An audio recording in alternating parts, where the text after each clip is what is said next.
Hello everybody, my name is Eduardo Medeiros, and I'm making my presentation in this video because professional duties prevent me to speak directly to the audience and to my colleagues. So as you can see here in this presentation is entitled Urban Policies and Framework of the 2013 Agenda. It's a balance and perspectives in Portugal. As you can see here, I can start to highlight the Sustainable Development Goal 11, which relates to this urban dimension of the Agenda 2030 by aiming at making cities and human settlements inclusive, safe, resilient, and sustainable. It has a clear connection with the urban development strategies. In detail, a few concrete policy elements are associated with this goal, including housing, sustainable transport, integrating a sustainable planning, cultural and natural heritage, disasters, waste management, green and public spaces, economic, social and environmental links between urban, peri-urban and rural areas, integrated policies and plans, and sustainable and resilient buildings. As a member of the EU, Portugal actually played a fundamental role in the EU's negotiation process for the writing of this UN agenda.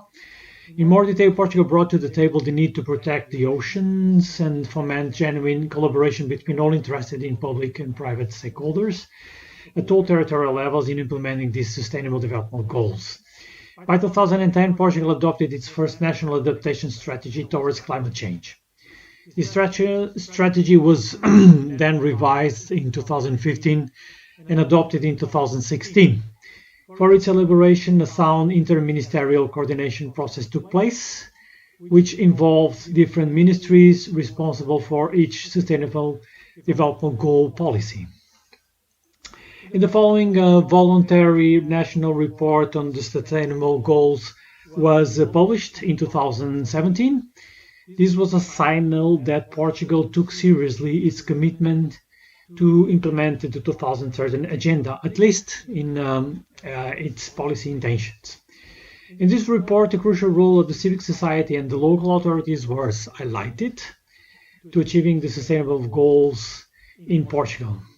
In the detail, this report defined the following strategic priorities related to the following strategical for sustainable goals: quality of education, gender of equality, industry, innovation and infrastructure, and the goal of reducing inequalities and climate action, and also to protect marine life. As seen, this goal related to urban development measures was not taken as a priority by the Portuguese authorities. As regards institutional arrangements that facilitated the implementation of the 2030 agenda in the country, besides the already mentioned institutional connections with the EU, OECD, CPLP, the Portuguese Minister of Foreign Affairs was responsible for coordinating the national position for drafting the 2030 agenda.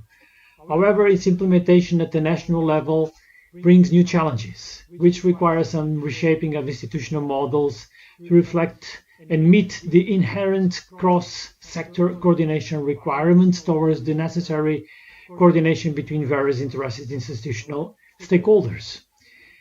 Crucially, from a formal standpoint, the Portuguese government placed in action institutional arrangements aimed at facilitating the implementation of the 2030 agenda in the country, with the main coordination of the Portuguese Ministry of Foreign Affairs. However, despite this initial stage between 2013 and 17, in which participatory approaches led to a sound multi-institutional dynamic in debating the incorporation of the 2013 agenda into various national and subnational thematic agendas, soon after this dynamic weakened substantially due to a feeble institutional model with a lack of interconnection between all involved stakeholders and limited participation from civil society.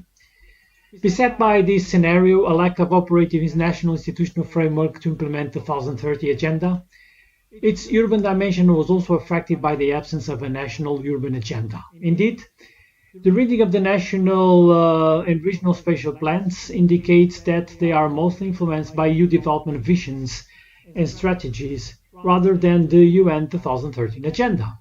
Even so, Portugal has in part fomented the urban dimension of the 2013 agenda via the implementation of this EU and national policy instruments supporting integrated and sustainable approach to urban development, including, as you can see here in the image, for a long time, the EU Urban Initiative in the mid-1990s, the National Police Program in the 2000s, and the recent integrated sustainable urban development strategies. In this context, I decided to elaborate on the role of the Integrated Sustainable Urban Development Strategies, or SUDS, in Portugal, and also the sustainability urban strategies to foster the production and use of solar energy in urban areas as a means to promote urban sustainability development process. Indeed, the policy rationale of supporting integrated urban development strategies in Portugal is not new. It basically started with the implementation of the EU Urban Community Initiative in the early 1990s, as you can see here, which targeted socio-economic deprived urban neighborhoods in Lisbon and Porto metropolitan areas. So these specific areas, as you can see here on the map. The main goal was basically to resolve issues of social and economic dimension in these deprived areas. It has these positive impacts, this urban community initiative, in promoting socio-economic integration of the young and old generations, in promoting social inclusion, in fomenting urban regeneration, physical regeneration, and also increasing the number of green spaces, educational qualification, and the adoption of this integrated policy approach that actually started in Portugal with this urban initiative. This initiative lasted 2 programming periods, as you can see here, and it was continued in many other Portuguese cities with the main goal to serve as a vehicle to urban qualification with this integrated approach towards significant environmental improvement. Again, it produced a few positive impacts in, for instance, initiating novel strategic visions from an environmental and spatial planning point of view, and to paving way for the implementation of more effective measures in requalifying the urban tissue, improving the attractiveness and the quality of life in urban areas, and creating new public spaces designed to satisfy the local inhabitants. The goal of this integrated territorial urban development approach has gained, indeed, a new momentum under this recently finished EU cohesion policy framework of 2014 to 2020. More pointedly, around 10 billion euros from the ERDF was directly allocated to foment integrated strategies for sustainable urban development, or better known as SUD, whilst about 750 will be empowered to implement these strategies in Europe alone.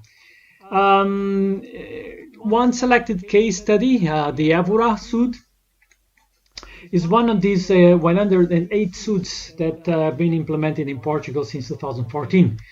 So the main reason for this choice of analyzing these SUDs is because they are very much aligned in terms of their strategy with the UN 2030 agenda rationale for renovating urban areas, and are a concrete EU policy tool to foster integrated and sustainable urban development. In the case of Évora, which is a regional capital of Alentejo with its historical center, this SUD has targeted physical renovation and socio-economic support to a city that is economically dependent on the tertiary sector, mostly on tourism, with aging and the population trends. More modestly, the environmental domain was also considered in these Évora SUD interventions to rehabilitate all factory sites and improve the quality of the air of the city.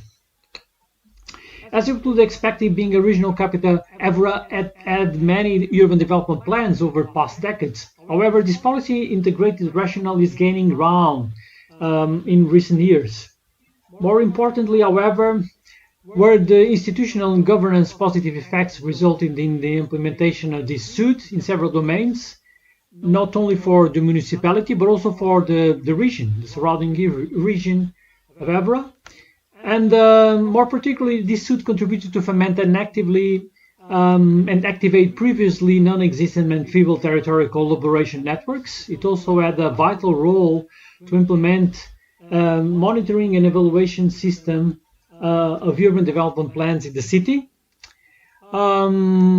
Moreover, it reinforced the urban participatory approaches by involving not only citizens but several stakeholders in the design and implementation phases of this suit. Also important was the Evora suit contribution to reinforce intra- and inter-city collaboration processes aimed at fomenting a sound and integrated urban development process with the surrounding region.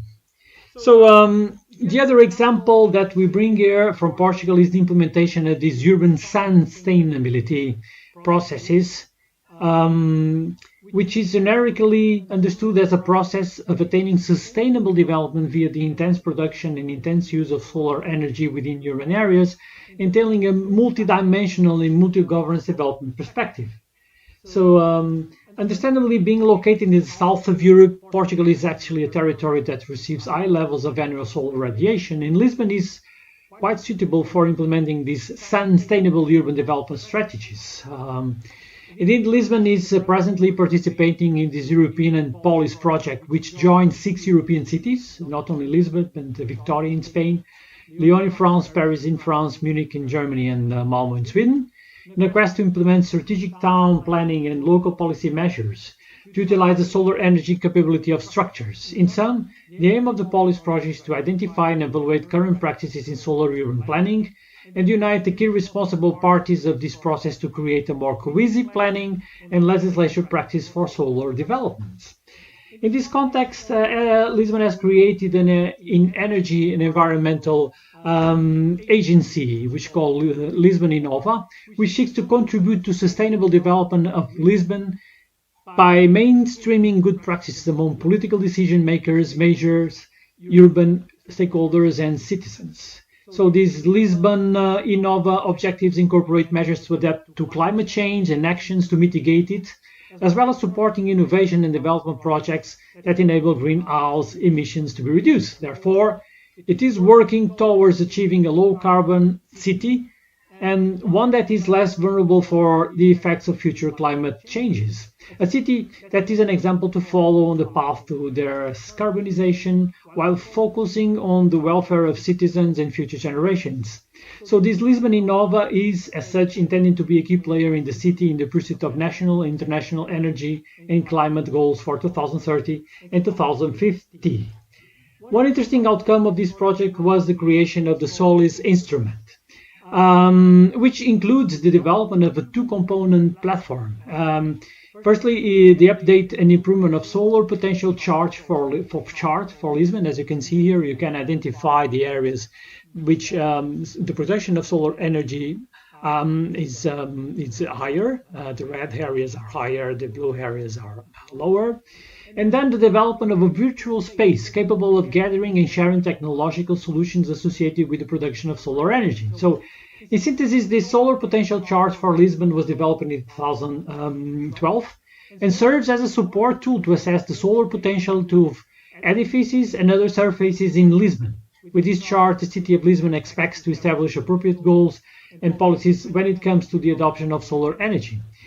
Additionally, this tool will allow the owners of the buildings and other spaces to compare their electric consumption profile with the photovoltaic potential of their locations in order to obtain the optimal solar photovoltaic system. So with this, I end my presentation. I thank everybody for listening to it, and I'm sorry again not to been able to be physically present in this presentation. Bye-bye.